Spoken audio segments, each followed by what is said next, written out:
жагсаал цуглаан зохион байгуулна гэдэг бол ямар их хөдөлмөр, ямар их хэмжээний сэтгэл зүйн хат, сэтгэлийн хат те, ямар их хэмжээний стресс дах чадвар, ямар том багийн ажиллагаа, ямар их хэмжээний залуучуудын цаг хугацаа ордог юм бэ гэдгийг бол ойлгосон. Төвчээр хатууж шаарддаг юм бэ гэдгийг ойлгосон. Боснуулах гэх юм уу, харлуулахын үйл ажиллагаа бол ингээд айгүй юм шатараатай ийм багасаа эхлээл, улам хүндрээл бүр ингээд нэг сүрүүчсээр ингээд ноцтой төвшөнд баг ингээд хурж ирэх хэмжээнд ингээд явчихсан.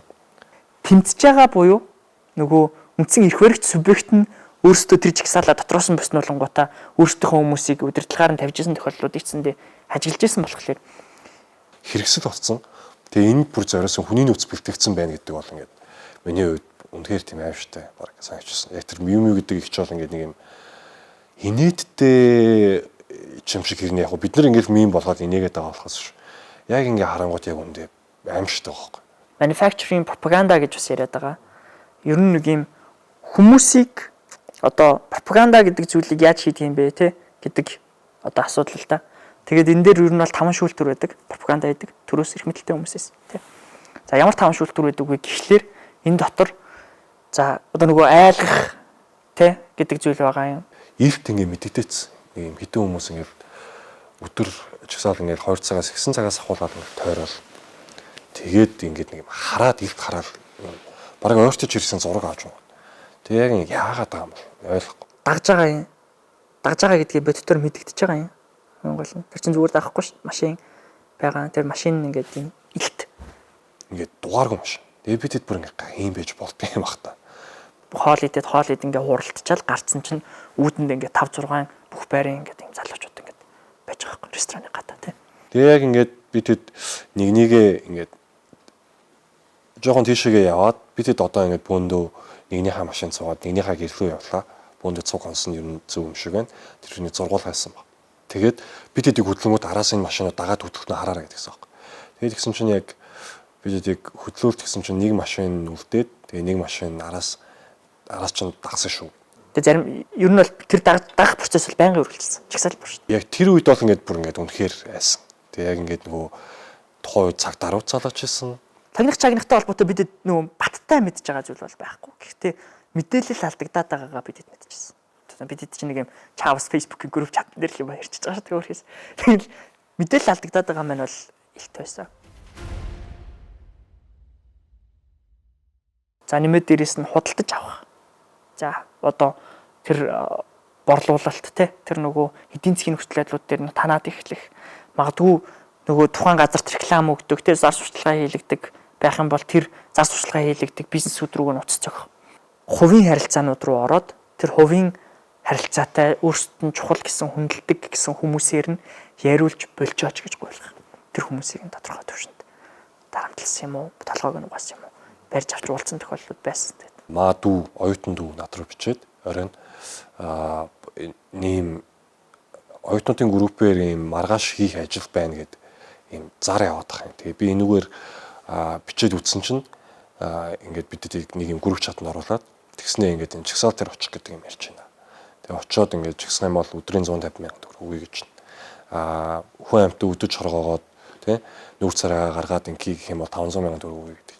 Тэгэл маргааш нугасаа нүрэж гараж чадахгүй ямар ч цаас дээр ирсэн ч мэдэхгүй бас ингээд хүүхдүүд талбай дээр ирчихсэн байсан шүү. Бидний эмээ өвөө шиг хүмүүсийг бид нар өөдөөс нь харах хэцүү тий өөдөөс нүклеэр дормжлох хэцүү тэр эмээ өвөөнрийг бид нар түлхэх хэцүү байх хэцүү тий тэгэнгүүт тэнд айгүй ичгүүртэй тэр эмээ өвөөнрийг урдаа түлхэх барьж агаад хойноос нь том биштэй юм ер нь бол тэр рекетер юм уу бөхчүүд юм уу тий хамгаалтын албанд ажилладаг залуучууд юм уу бүгд ингээд түрээд оруулаад ирж байгаа байхгүй чагсаалын урт хэсэг рүү тэгэнгүүт тэнд хүмүүс одоо ингээд залуучууд ээлжилж бухимдлаа илэрхийлээд ихтгэл тавиад ээлжилж тэнд үсэл одлоо илэрхийлээд яриад аргумент өөрсдийнхөө үзэл санааг дэвшүүлээд ярих боломж энэ дэр байсан тэр одоо спикертэй микрофонтой эсгийг нь булааж авах тэрийг нь төрж олж хүн ярих одоо сөхөө өгөхгүй байх хажуунаас нь ойрлох ч гэх юм ингээд самруулах юм зөнд байсан. Чагсагчдын одоо юу гэх юм ингээд нөгөө дунд өмнө самуун гарах нийт эзэмшлийн зардал бай эд хогшилт одоо их гинт тохирол учрах юм бол зохион байгуулагч энийг хариуцна гэдгээ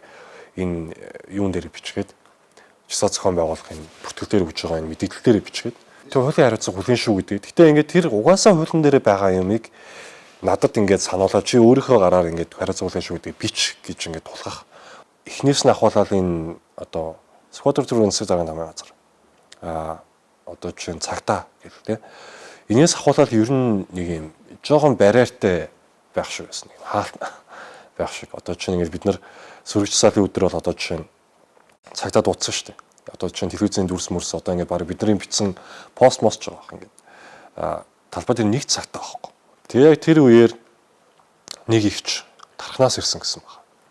Ихч гарч ирээд бүгдээрнийх нь нэрийг нь дуудаад хин ихчээ одоо ингээд хинээ одоо бүгдээрээ байлгая ингээд одоо ингээд энэ дунд ингээд манай хүүхчсэн гэж гисэн авчихна. Одоо ингээд хэдүүлээ олон жил ингээд ийм ажил хийлээ. Одоо ингээд одоо бол биш ингээд.